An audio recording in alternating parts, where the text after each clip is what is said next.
Chinese lawmakers deliberate a draft civil code at the annual session of the country's national legislature. Donald Trump threatens permanent freeze on WHO funding and the cancellation of US membership. And this week's newsmaker. Now on Dialogue Weekend. Welcome to Dialogue Weekend. I'm CGTN. The delayed opening of China's two sessions brings the final deliberation of the country's first civil code. With 1,260 articles, the draft is the most extensive legislation in China. It's also the only legislation that's called a code.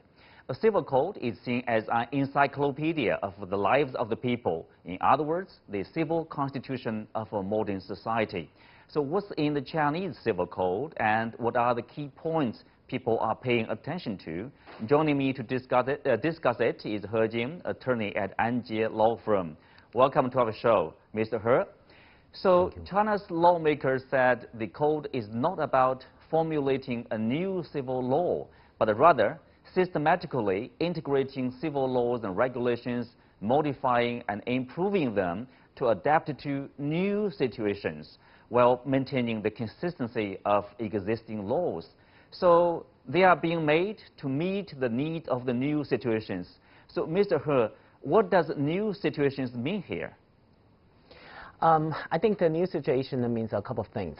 The first of all, China has such a huge economic growth, and then the families, companies have a lot more assets. So one of the things that people really need is more certainty and the consistency in the protection of the legal rights.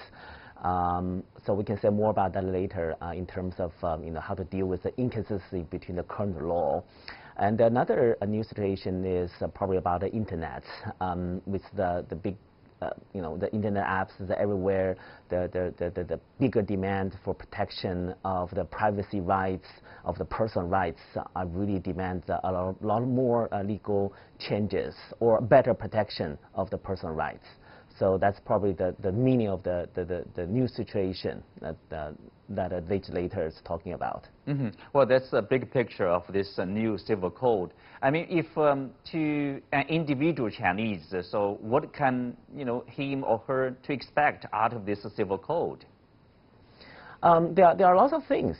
One thing that I noticed that personally, like jumping out, is actually the new civil code proposed even protect the people's nicknames, the internet names, actually the internet names.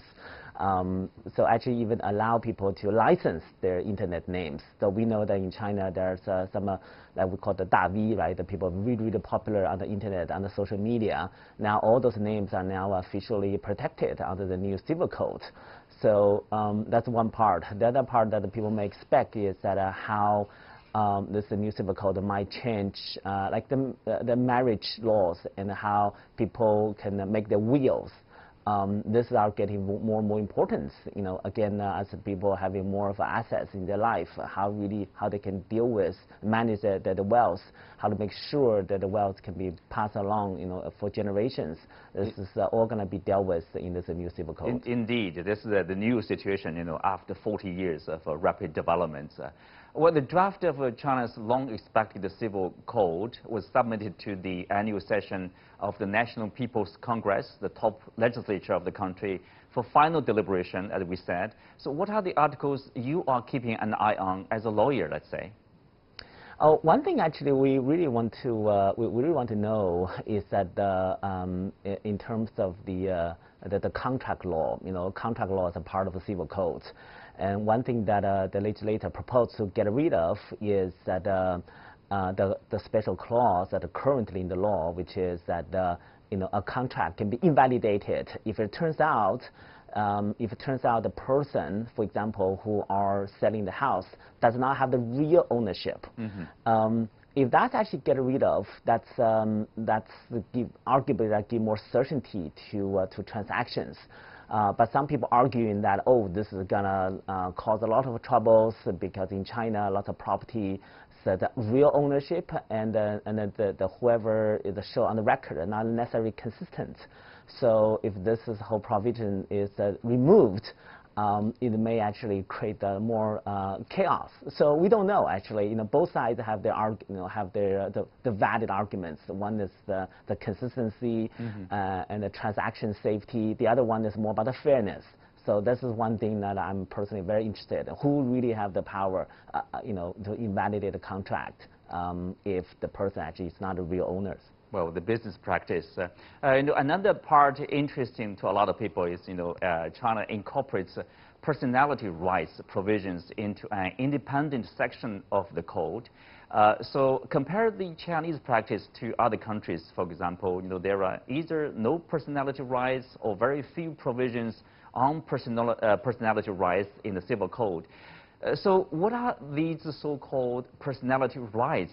Is there a say, universal definition, or is there a Chinese definition for personality rights here? Right.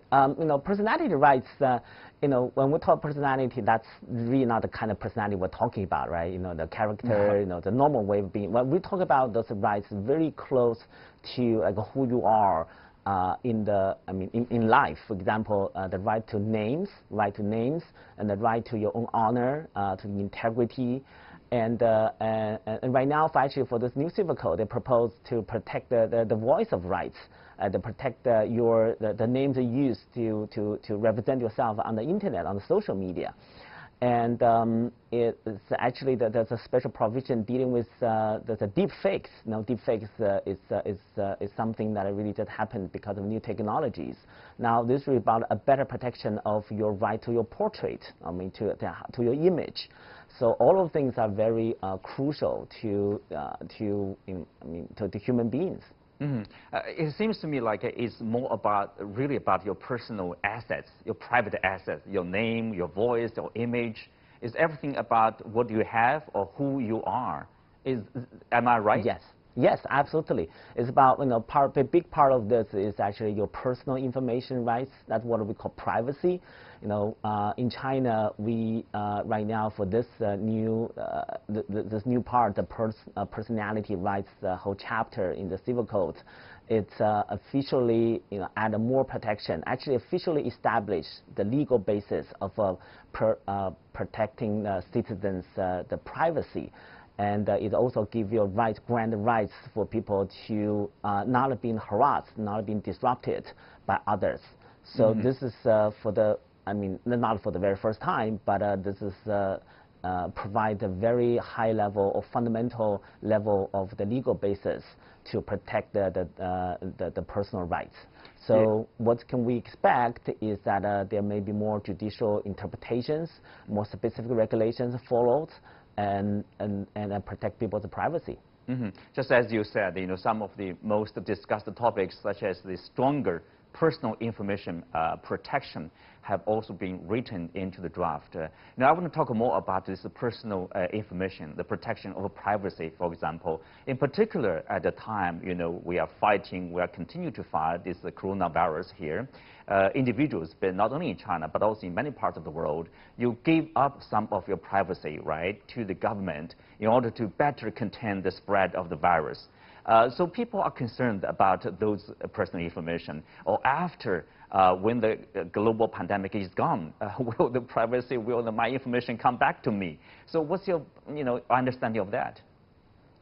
I think for this new civil code, there's one thing that is very interesting, which actually apparently allows people to, for example, to request the social media platform to remove their personal information. For example, the browsing record, or for example, your travel history, and all of this. This is, I assume that's going to apply to the government record as well.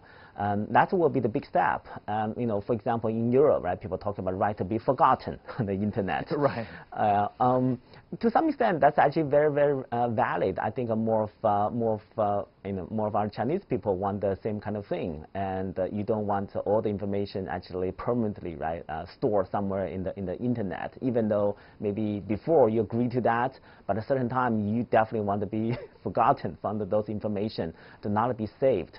And right now, for this new civil code, that the definition of a personal information is quite broad. they use a traceability or identity to define what is a person's right. So that's very broad. I think overall this should be a good thing for our Chinese citizens. Yes, as the nation, the national level discussion about the protection of personal information, in particular, our basically traces on the internet. So, people do care a lot about the protection of their privacy. Do you expect, more individual activism, more awareness about protecting their, privacy from, say, information companies, internet companies, even the local governments, or at levels? Definitely, definitely. I think sometimes, some people may have some certain, people sometimes have some certain bias about our culture, tradition. But so they think that maybe some more of the Chinese people, they're probably less concerned about this privacy, but actually not true. We can see that more and more people really care about it, and awareness is becoming much stronger. So I think the timely issuance of the civil code will be really important for this. Very positive development. Another very heated discussed topic is about this marriage, marriage and family section of the civil code. Here they say couples are required under this new law to have a 30-day cooling off period before their divorce gets finalized. So during the 30 days, either of the parties can withdraw his or her petition. So what is the consideration of the cooling off period? This is a very interesting one. It's also give rise to a lot of debate on social media.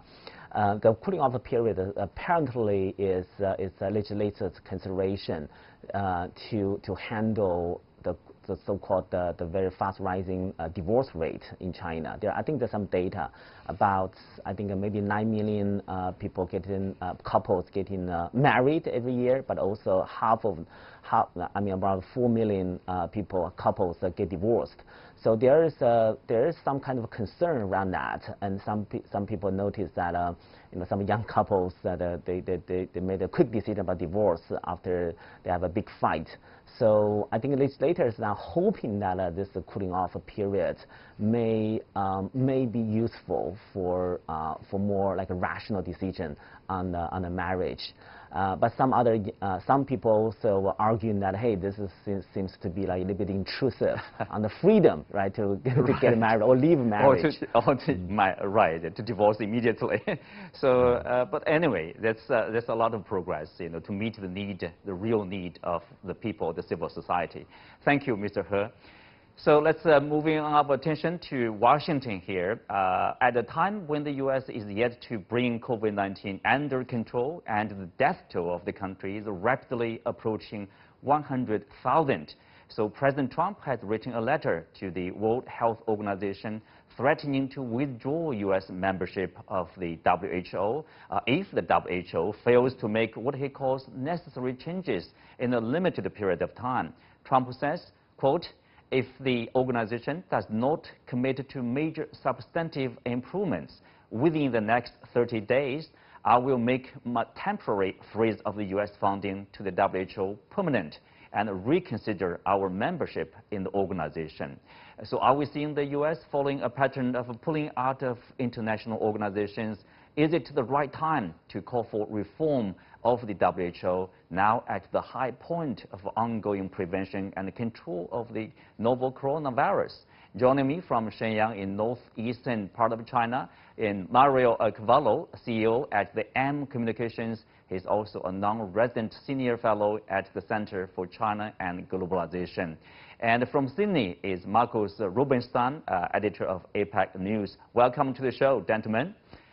So by threatening to withdraw from the WHO and freeze the U.S. funding, so Mario, Trump is demanding major changes in the organization. So what are the major substantive improvements he refers to here?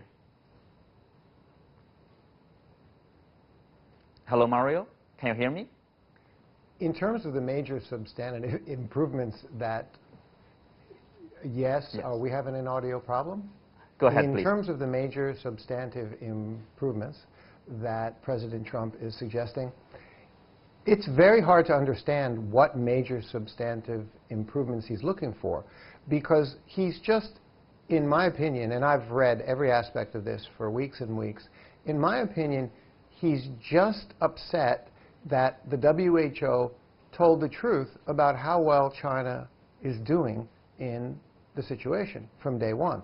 I went back and I read all 4 pages of his letter to the WHO. And the issue is not that there isn't some truth in it. There's shortfalls.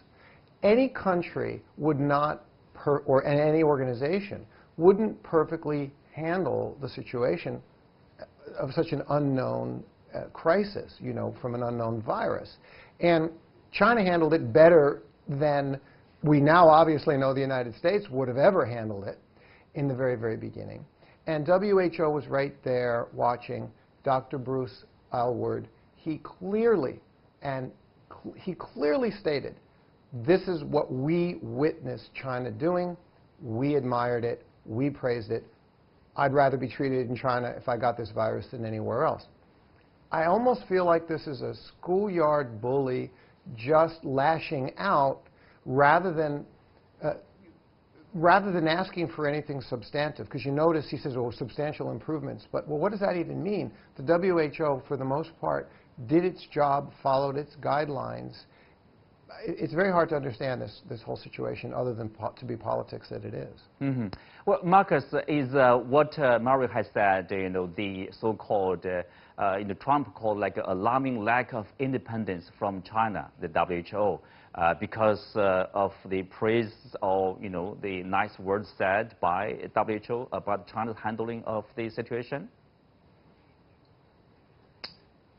Look, I think Trump's position now, his letter to the WHO, it's really an open letter to his base, to his supporters. Mm-hmm. I think most world leaders who are struggling with coronavirus are just making foreign policy statements for a domestic audience. Trump faces an election in November, and that's the base that he's talking to. Humiliate Joe Biden and blame China. These are the 2 pillars he has to stand on, because his previous election pillar was America's economy. Now the US economy is on its knees, so he's left with attacking Biden and attacking China, and I think that's his 2-pronged attack.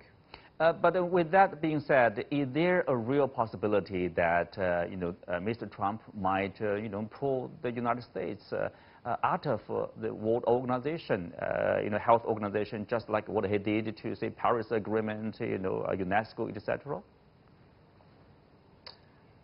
I think the Trump administration and Donald Trump in the international community is becoming increasingly isolated. The WHO resolution that emerged during the week or at the start of this week did not have any of the rhetoric or the hard words that Trump and Mike Pompeo, his Secretary of State, were pushing. Most importantly, in Australia, has been the only nation which has really been pushing the Trump line. And I think our leader, Scott Morrison here, has found himself in a little bit of trouble. We've had a situation in the last, say, 2 weeks where trade relations have begun to deteriorate. And all of a sudden you've got former diplomats, a former prime minister, 2 former foreign ministers have all come out and questioned our foreign policy and questioned what seems to be blind support on Australia's part for Donald Trump. And of course yesterday, which might have made headlines around the world or picked up around the world, it was discovered that Australia had a $60 billion hole in its estimates for a compensation package for laid-off workers. It's an enormous bungle. It was an accounting error picked up by a mid-level accountant or a bureaucrat in the tax office. Now, our government's going to have a lot of trouble on its hands explaining this one, and I think supporting Donald Trump is going to be the last of its concerns. So I think Trump has now been left isolated, and he can either be on his own or he can be part of the solution to finding out how how this global pandemic caught so much of the world unawares, and how are we going to be prepared for the next one. So if he chooses to go it alone, he will be a very, very lonely figure, and I think domestically in the United States, his opponents will jump on this. Right. Well, staying on, focusing on this letter, the Trump said the WHO had ignored credible reports of the virus spreading in Wuhan in early December 2019, or even earlier, including reports from the Lancet medical journal. So Mario, however, the British journal issued a statement calling Trump's mention of the reports as factually incorrect. So what do you make of that?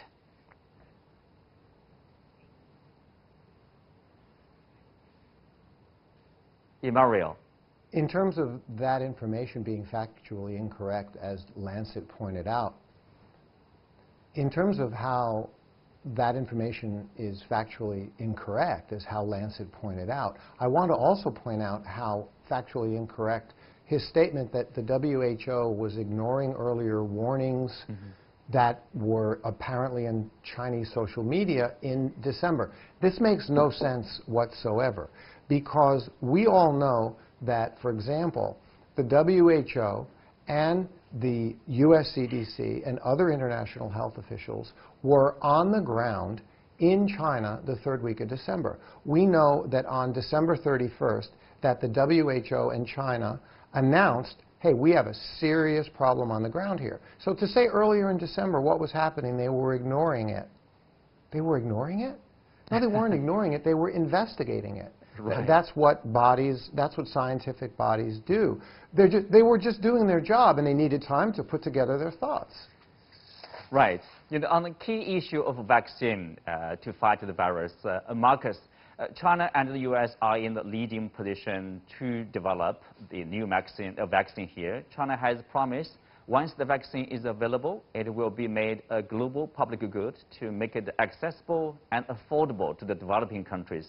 So does such a promise, along with $2 billion donation, create any pressure on Mr. Trump to do something similar, to shoulder their responsibility as big powers, let's say? I think politically it will have an effect on Donald Trump. Unfortunately, I doubt whether morally it will have an effect. I mean, if we can be perfectly blunt here, the United States and China are the two major superpowers, and both of them are seeking to advance their interests and their influence globally through various means. But from my knowledge of China and my dealings with China and my many travels there, I seriously doubt that China is doing this for any other reason than it's simply the morally right thing to do. This is a human tragedy, this is a human crisis, and China is doing whatever it can to alleviate the pain and the suffering and come up with a vaccine and rid the world of this virus. Remember, China's first catch cry of coronavirus was "fight the virus," and I wrote an editorial not long afterwards. Australia's first catch cry was, let's reduce the Reserve Bank's cash interest rate so we can get cheaper loans. No, fight the virus. Now, on Trump's part, it's a political ploy. It's something that he can point to that says, see, I'm right, I can get re-elected. But putting all that to one side, we need a vaccine. We need it in terms of restoring global stability and getting the global economy back on track. But more importantly, this is a human tragedy. It always has been a human tragedy, and we need to help people. So, yeah, Trump, I think, will get on board, but perhaps not for the right reasons in a global sense.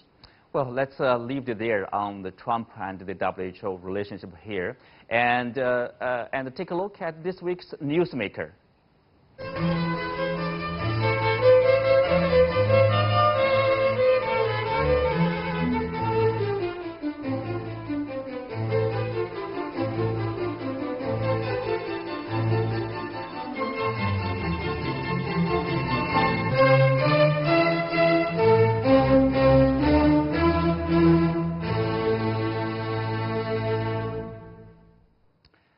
Well, in just 6 weeks, Trump has fired or replaced inspectors general from the intelligence community, the Defense Department, Department of Health and Human Services, State Department, and the Transportation Department.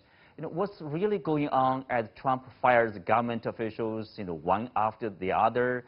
So, Mr. Mario, you are an American. So, what do you make of that?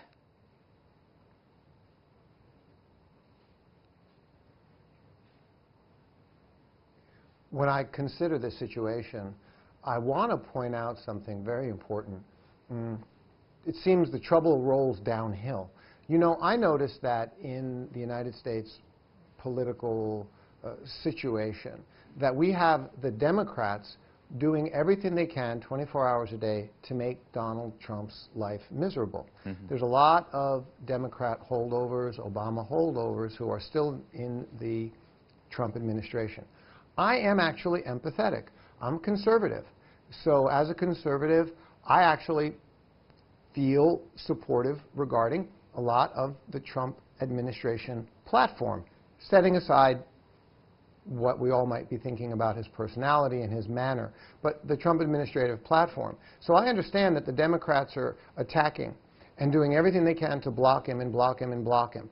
In that respect, I can understand and agree with the idea that President Trump is getting rid of officials who are blocking his agendas. He is the president. It is his presidency. It is his Senate. They have their agenda that they want to legally put through the executive branch, legislative branch. So they're getting people out of the way who aren't cooperating.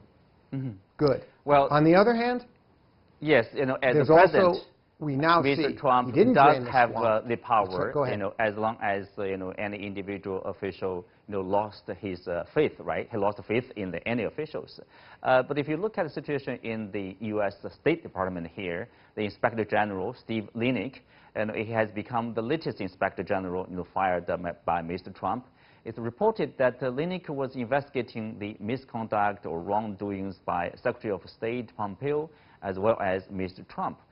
So, Marcus, are we sure that there is a connection between Linick's dismissal and the investigation into Trump and Pompeo here? Well, that we'll, of course, won't know in the short term. And I guess the one thing that COVID-19 has taught the world is not to jump to conclusions. What I think is pretty accurate to say is that Mike Pompeo is probably one of the most political Secretary of States that perhaps we've ever seen in the US. I mean, he is prepared to support his president to the hilt. And you've seen it in their attacks on China, COVID-19. And so, yeah, he's been back to the hilt. And I think, he's certainly, this is a president who doesn't like criticism. He doesn't take it very well. There's accusations that now we're into the last year of his presidential term. He's left with advisors and key officials who simply agree with him or get fired. I mean, it's not unusual for presidents to fire advisors. Trump made the point that inspector generals have been routinely dismissed by previous presidents, starting with Ronald Reagan and then George Herbert Walker Bush, the Bush senior.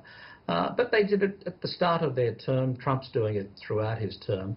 And one thing that a lot of people outside of the United States don't realize is the US president appoints more than 4,000 people to various positions. So his cabinet secretaries, his key advisors, well, they needn't sorry, have Mark, we are running out of time. We have to cut you there. With that, we're coming to the end of the show. Many thanks to our guests. You can also watch us on the CGTN app on YouTube. I'm Xu Qingzhuo. Thank you for watching. See you next week.